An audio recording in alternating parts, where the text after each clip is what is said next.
Нарайкон on niistä naapunut saara ja isturi juhlan sautelema tragikunnerasta. Осетины, там, не горцы, там, не кударцы, там, нет, а все осетины. И мы должны быть все вместе.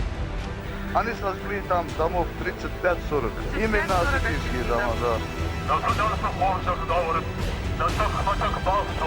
Есть люди, особенно молодые люди в Южной Осетии, для которых война стала, в общем, частью жизни.